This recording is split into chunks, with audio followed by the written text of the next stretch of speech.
Let me tell you something straight. You've been hurt, lied to, betrayed, left behind, and it made you feel weak, broken, vulnerable, but that ends now because the pain was the training, the betrayal was the lesson, the disappointment was the fire, and you were being forged in it. Pain is inevitable. Staying broken is a choice. Life will hit you hard, that's a guarantee. No one escapes it. Pain doesn't care who you are, what you've done, or how good your intentions were. It shows up in every form imaginable: failure, betrayal, loss, heartbreak, disappointment. That pain, it's part of the process. It's the cost of being alive, of trying, of caring, of striving. You don't get to choose whether pain comes, but you do get to choose what you do when it arrives. Staying broken is a decision, and that's the part most people don't want to hear. They want to believe their pain gives them permission to stop, to retreat, to shut down, but it doesn't. The truth is, pain is not what breaks you. Quitting is. You get knocked down, yes, but you get to decide whether or not you stay down. You can either sit in the wreckage and make excuses, or you can stand up, grab the pieces, and build something stronger. Pain is the forge. It molds you, shapes you, it burns away weakness, it reveals who you really are. Are you going to allow it to define you, or refine you? That's the question. Because inside every setback is an invitation to grow, to harden your resolve, to build something new from the ashes of what was. People will tell you it's okay to give up, that healing means avoiding the fire, but healing doesn't happen in comfort. It happens in effort, in rebuilding, in choosing to move forward even when it hurts. Especially when it hurts. That's what makes you stronger, not avoiding pain, but learning to face it, survive it, and rise through it. Your pain is not a prison, it's a proving ground. You either become a victim or a warrior. There is no middle ground. Victims wait, warriors act. Victims relive the past, warriors write the future. Victims blame, warriors build. The choice is always yours. This is about ownership, taking responsibility for your life, even when it's not your fault. Even when you are wronged, because healing doesn't start when the pain ends. Healing starts when you decide that pain will not control you, when you decide to fight back, when you decide to become more than what hurt you. You don't have to be fearless, you don't have to be perfect, you just have to be willing to face the mirror, willing to face the grind, willing to choose strength even when weakness feels easier. So remember this, pain is coming whether you like it or not. It's part of the deal. What you do with it, that's on you. You can let it break you, or you can let it build you. Either way, the decision is yours. Because pain is inevitable, staying broken is a choice. You don't need protection, you need armor built from discipline. Protection is temporary, it's fragile, it's external. It relies on someone or something else to shield you from life's blows. But life doesn't care about your safety, it doesn't play fair, it doesn't come with padding or warnings. So if you rely on protection, you will break the moment the shield cracks. What you need instead is armor. Not armor made of metal or comfort, but armor forged in the fire of repetition. Forged through hard choices, early mornings, late nights, and relentless self-control. That's discipline. And that's what keeps you standing when everything else falls. Discipline isn't flashy. It's not loud. It doesn't beg for attention. But it's always there in the silence, in the grind, in the daily decision to do what needs to be done. That's your armor. Armor isn't about avoiding the fight, it's about being ready for it. Discipline doesn't protect you from difficulty, it prepares you for it. It makes you hard to kill, mentally and emotionally. It makes your will unbreakable. It builds a structure inside you so solid that no external chaos can bring it down. You don't get that kind of strength by hiding. You don't get it by asking the world to be kinder. You get it by stepping into the fire voluntarily, by waking up before the sun and doing what others won't, by saying no to comfort and yes to the mission, by pushing yourself when no one's watching. That's how you build armor, and once you have it, you don't need to be protected. You become your own protector. Most people wait for the world to be safe before they move. They wait for the right time, the right environment, the right feelings. But the world doesn't work that way. You don't get to control the battlefield. You only control your training. And if your training is weak, if your discipline is soft, you will fold the moment pressure hits. But if you're disciplined, if you've put in the reps, if you've suffered for your standards, then you're ready. You won't need protection. You'll be the one others look to when everything goes dark. Discipline doesn't mean you don't feel pain. It means you keep moving through it. It doesn't mean you don't get tired. It means you don't stop when you are. It means you're built for the long haul. It means the hits come, but they don't destroy you, because you've done the work, because your foundation is strong, because your mindset is bulletproof. So stop chasing comfort, stop begging for ease, stop looking for someone to protect you, build yourself, forge discipline, layer it like armor rep by rep, day by day, decision by decision. Because in a world that doesn't care how soft you are, softness is a liability. But discipline, that's your shield, that's your sword, that's your armor, and once you have it, nothing can stop you. Your scars are proof that you survived, not signs of weakness. They are not something to be hidden, not something to be ashamed of. They are evidence, living, breathing proof that you faced the pain, you endured the blow, and you came out the other side, maybe not untouched, maybe not perfect, but alive, stronger, wiser, and still standing. Scars are the body's way of saying, this is where I was hurt, but I healed. And mentally, emotionally, spiritually, it's the same. The scars on your heart, on your mind, those invisible wounds, they tell a story. Not of defeat, but of survival, of grit, of resilience. Every scar you carry means you didn't give up. You didn't quit when it got hard. You stayed in the fight when it would have been easier to walk away. Weakness is in the running. Weakness is in the denial, in the refusal to face the truth. But you didn't run. You endured. And endurance, real endurance, always leaves marks, so those scars, wear them.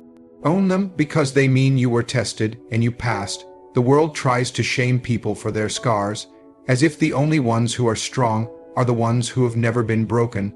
But strength isn't never breaking, it's breaking and still finding a way to rebuild. It's getting knocked down and getting back up again and again and again. Every scar is a lesson learned, a moment faced, a battle survived. When people see your scars, they see where you've been, but more importantly, you see it. And you remember that you didn't let the pain define you. You didn't stay stuck in the wound. You moved, you healed, you grew. That's what real strength looks like. Not pretending the pain never happened, but showing the world that it didn't end you. Your scars are part of your armor, not something to hide, but something to carry with pride.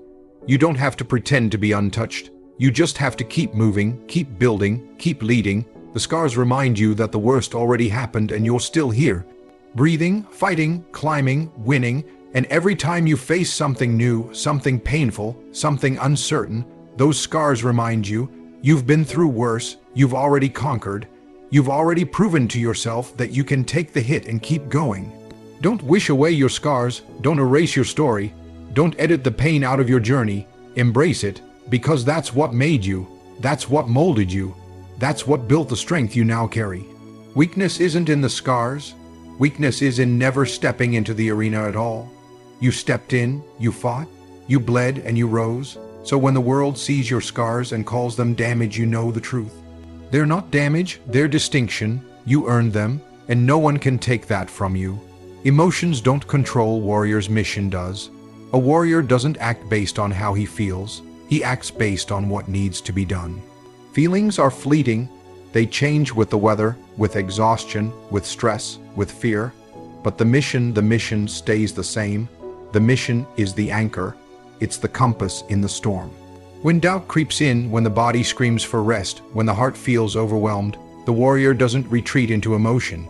He leans into the task, because that's what separates a warrior from everyone else: discipline over emotion, purpose over comfort. In battle, emotion will get you killed. Fear will paralyze you, anger will blind you, doubt will make you hesitate, and hesitation in war in life can be fatal. That's why warriors train beyond the point of emotion. They drill their minds to stay on course no matter what they feel, because they know the enemy doesn't care if they're tired or scared or sad. The enemy attacks anyway, life hits anyway, and when it does, you can either fall into your feelings or rise through your mission. The mission gives direction when emotions try to pull you off track. When you feel like quitting, the mission says keep going. When your mind says I can't, the mission says you must. When distractions come, when temptations arise, when life gets loud, the mission cuts through the noise. It says do what needs to be done. This is not about being emotionless. Warriors feel deeply.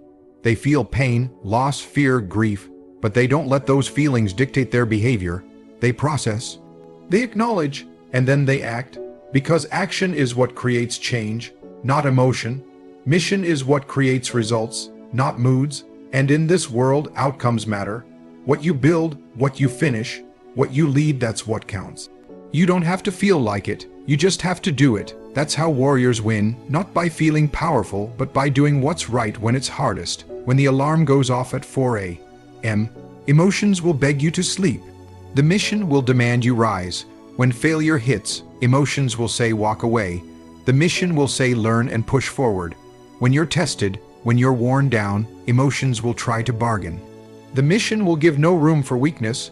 You either lead your emotions or they lead you, but you can't serve both emotion and purpose. You can't chase comfort and progress at the same time. So make your choice. Be driven by how you feel, or be driven by who you are and what you're called to do. The warrior has already made that choice. He doesn't follow feelings, he follows orders, he follows purpose, he follows mission.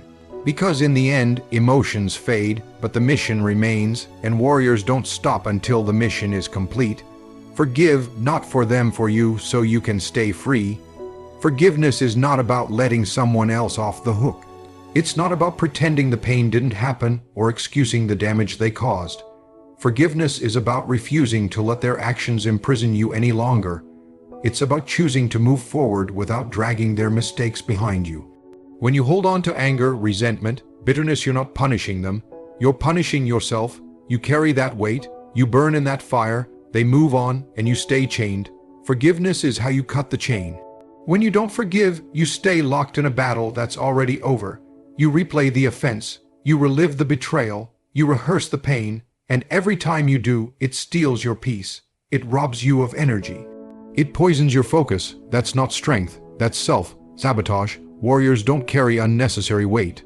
They strip it down to what they need to win, and they never let the enemy live rent-free in their head. Forgiveness is how you reclaim that space, how you take your power back. You don't forgive because they deserve it. You forgive because you do. You deserve to be free, to have a clear mind, a strong heart. You deserve to move forward without the past grabbing your ankles, but that only happens when you release it. When you say, this happened, it hurt, it changed me, but it doesn't own me. Forgiveness isn't weakness. It's warfare. It's choosing peace when chaos wants to own you. It's deciding not to let someone else's actions define your future. It's saying, you don't get to decide who I become. That's real power. That's discipline. That's freedom. This is about strategy, not emotion. You forgive so you can operate at full capacity, so your focus stays sharp, so your mission stays clear. Bitterness is a distraction. Resentment fogs your mind, and fog in battle gets people killed. Forgiveness is clarity. Forgiveness is control. Forgiveness is how you win long term. Some people will never say sorry. Some people won't even think they were wrong. But your freedom cannot be tied to their awareness. You don't need their apology to move on. You just need the discipline to let go, not forget, not deny, just release. Because holding on hurts you, not them. Forgive, not to erase the past, but to unlock your future. Not to make them feel better, but so you don't carry their damage into your next mission. Because warriors don't waste time on old wounds. They stitch them up, they harden the skin, and they move. So don't do it for them. Do it for you, for your peace, for your strength, for your focus. Forgive because you refuse to be anyone's prisoner mentally, emotionally, or spiritually. That's how you stay free. That's how you stay dangerous, and that's how you win. Hardening the mind means strengthening the soul. When you train your mind to endure, to push through, to stand firm in chaos, you're not just becoming mentally tough. You're building something far deeper, a soul that doesn't break. Life doesn't just test your body. It doesn't just push your thoughts. It aims for your spirit. And if your spirit is soft, if it crumbles when things get hard, then everything else falls with it. But if you've trained your mind to hold the line, then no matter how violent the storm, your soul stands rooted. Most people think mental toughness is about being emotionless. It's not. It's about emotional control. It's about facing fear and still moving forward. It's about carrying pain and still choosing discipline. It's about refusing to let weakness win. And every time you choose that path, the hard path, you don't just train your thoughts. You forge your soul. The mind is the gate. If your mind is undisciplined, every distraction, every doubt, every excuse will flood in and paralyze you. But when your mind is hardened, sharpened like a blade, you can see clearly, decide quickly, act boldly. That's what creates power. And when that mental power is consistent over time, it becomes part of who you are. It becomes your inner foundation, your soul. Hardening the mind doesn't happen in comfort. It happens in discomfort. It happens when the alarm goes off and your body says no, but your mind says go. It happens when failure shows up and instead of quitting, you get back to work. It happens when you want to lash out, complain, blame, but instead you choose control. Each one of those moments is a rep. Each one of those decisions adds strength to your soul, because the soul is not made of fluff. It's made of fire, fire that's been tested, refined, beaten down, and still refuses to die. When you harden your mind, you feed that fire. You teach yourself that comfort is not the goal, growth is. And growth only comes when you're willing to suffer with purpose, to hurt with meaning, to struggle with direction. You see, life's not going to get easier. The world doesn't stop to make sure you're okay. And people aren't going to carry you forever, so you better start building your own inner strength. You better learn how to suffer well, because suffering is part of life, but weakness, that's optional. That's a choice, and you defeat it by hardening your mind one decision at a time. Hardening the mind is the foundation of everything. It's what allows you to stay calm in chaos, lead when others panic, rise when others quit. It's what gives you clarity, patience, resilience, and over time, it doesn't just make you tough, it makes you whole. It shapes the part of you that no one can take away. A hardened mind equals a fortified soul. And a fortified soul cannot be broken. The world doesn't stop for your pain, so you adapt, you overcome. Life doesn't pause because you're tired. It doesn't slow down because you're hurting. It doesn't ask if you're ready. It just keeps going with or without you. That's the truth most people avoid. They want time to heal. They want sympathy. They want the world to wait while they recover. But the world isn't built for sympathy. It's built on survival, and survival demands strength, not just physical strength, but mental resilience and emotional endurance. You've been hit. Everyone has. Life knocks people down every day through failure, betrayal, loss, heartbreak, exhaustion. You're not the only one carrying scars, but what matters is what you do next. You either sit in the pain, hoping things will magically improve, or you rise in it, adapt to it, and move forward with it. You don't wait for the pain to leave, you learn how to move with it. That's what warriors do. Pain is a signal, not a sentence. It's not the end, it's the beginning of transformation. When life punches you in the gut, you don't collapse. You clench your jaw, you breathe through it, and you take the next step. Because every second you spend waiting for comfort to return is a second lost from progress. Comfort isn't coming. What's coming is more resistance, more challenge, more weight. You get stronger not by avoiding that weight, but by carrying it with purpose. Adaptation is about strategy. It's about changing your approach, not your goal. It means you keep the mission alive even when the path changes. You shift your mindset, you control your response, you turn obstacles into fuel. Pain can break you or it can shape you. You decide which one. Overcoming isn't about finding the perfect conditions. It's about acting despite the worst ones. It's getting up at 5 a.m. when you didn't sleep. It's pushing through workouts with a broken heart. It's showing up to life when all you want is to hide. That's what builds strength. That's what makes you unshakable. You don't overcome pain by waiting for it to end. You overcome pain by becoming stronger than it. You don't need life to be easy. You just need to be ready. You need a mindset that doesn't flinch, doesn't fold, and doesn't ask for favors. You need to be forged in the fire, not destroyed by it. The world's not going to hand you relief. So you take responsibility. You train your mind to handle more. You train your body to endure. You train your heart to stay open even when it's wounded. Because life keeps moving, so do you. Pain is real, but so is your power. And as long as you adapt, as long as you refuse to stay down, you're still in the fight. You're still dangerous, you're still rising. So feel the pain, then use it. Adapt, overcome, and keep going. Once you build inner strength, nothing and no one can break you again. Not because pain disappears, not because life becomes easy, but because you become unshakable from the inside out. Real strength isn't found in the size of your muscles, the sound of your voice, or the armor you wear. It's found in the silence when no one's watching, in the moments when the world hits you hardest, and instead of falling apart, you stand still. You breathe, you endure, and you continue forward. Inner strength isn't a gift, it's earned, built brick by brick through hardship, through rejection, through failure. Every time life throws a storm at you and you don't run, you build it. Every time you wake up with nothing left and still choose to move, you build it. Inner strength is developed in the moments when it would be easier to quit, to lash out, to break down, but you don't. You hold the line, and once it's built, once it's forged, that strength becomes your foundation. Life will still test you, people will still disappoint you, pain will still show up, but it won't shake you the way it used to, because you've trained for it. You've trained your mind to stay disciplined, your heart to stay steady, your soul to stay aligned with purpose. And when the foundation is strong, the weight of the world can't collapse it. You've seen what happens when people rely on the outside world for their sense of power. They break the moment something goes wrong. When people turn on them, when plans fail, when pressure rises, they collapse. Because their strength wasn't real, it was borrowed from comfort, it was dependent on approval, it was fragile, but not you. You went inside, you dug deep, you faced your demons, you fought through darkness. You didn't cover the cracks, you rebuilt the structure, and now your power doesn't come from what's outside. It comes from what's within, and that is a power no one can take from you. You don't need perfect conditions. You don't need praise, you don't need people to understand you. You've learned how to move alone, how to grind in silence, how to stay grounded when everything around you is chaos.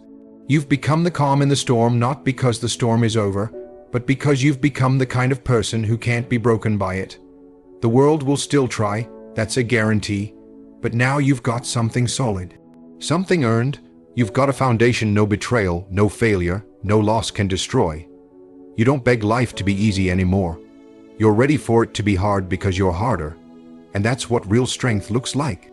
It doesn't yell, it doesn't need to be seen, it just stands quiet, focused, unshakable, because once you build inner strength, true, tested, forged strength, nothing and no one can break you again.